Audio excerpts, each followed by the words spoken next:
বাংলাদেশ চলচ্চিত্রের মুকুটহীন সম্রাজ্ঞী শাবানা সাবলীল অভিনয়ের কারণে অতি অল্প সময়ে জনপ্রিয়তা পেয়ে যান। দর্শক পর্দায় খাঁটি বাঙালি রমণীর ছোঁয়া খুঁজে পায় অভিনেত্রী শাবানার অভিনয়ের মধ্যে। শাবানা নায়িকা চরিত্রে যেমন জনপ্রিয়তা পেয়েছেন, ঠিক তেমনি মা বা ভাবির চরিত্রে অভিনয় করে সমান দর্শকপ্রিয়তা পেয়েছেন। আজকে আমরা জানব তার সম্পর্কে। জন্ম: শাবানা 15 জুন 1952 সালে ঢাকার গেন্ডারিয়াতে জন্মগ্রহণ করেন। তার প্রকৃত নাম আফরোজা রত্না। পারিবারিক জীবন: বাবা ফয়েজ চৌধুরী একজন টাইপিস্ট এবং মা ফজিলাতুন্নেসা ছিলেন গৃহিণী। 1973 সালে শাবানা ওয়াহিদ সাদিকের সাথে বিবাহ বন্ধনে আবদ্ধ হন। 2000 সাল থেকে তিনি স্বামী সন্তানদের নিয়ে যুক্তরাষ্ট্রে বসবাস করছেন। পড়াশোনা: শাবানা গেন্ডারিয়া হাই স্কুলে ভর্তি হলেও মাত্র 9 বছর বয়সে প্রাতিষ্ঠানিক শিক্ষার ইতি ঘটে। অভিনয় জীবন: 1966 সালে চকরি চলচ্চিত্রের মাধ্যমে নায়িকা হিসেবে আগমন ঘটে শাবানার।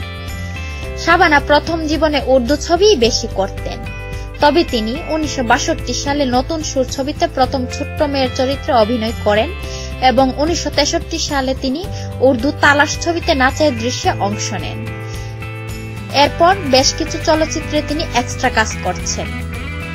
শাবানার প্রতিষ্ঠিত চলচ্চিত্র প্রযোজনা প্রতিষ্ঠান এসএস প্রোডাকশন। শহর বা গ্রামীণ তরুণী, বধূ এবং ভাবির চরিত্রে দক্ষতার সাথে অভিনয় করে গেছেন শাবানা। 1997 সালে শাবানা হঠাৎ করে চলচ্চিত্র অঙ্গন থেকে বিদায় নেওয়ার ঘোষণা দেন। এরপর তিনি আর নতুন কোনো চলচ্চিত্রে অভিনয় করেননি। উল্লেখযোগ্য চলচ্চিত্র: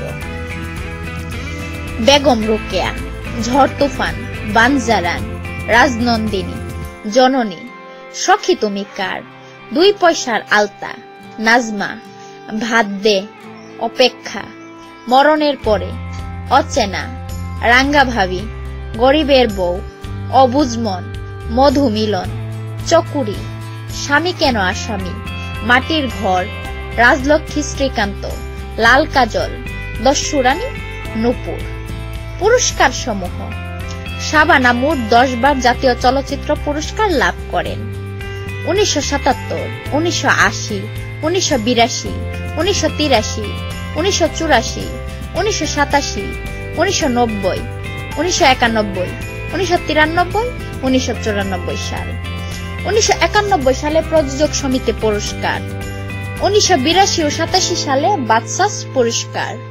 1984 ও 88 সালে আর্ট ফোরাম পুরস্কার। 1987 সালে নাট্যসভা পুরস্কার। 1987 সালে কামরুল হাসান পুরস্কার। 1982 সালে নাট্যনিকেতন পুরস্কার। 1985 সালে ললিত কলা একাডেমি পুরস্কার। 1984 সালে সায়েন্স ক্লাব পুরস্কার। 1989 সালে কথক একাডেমি পুরস্কার।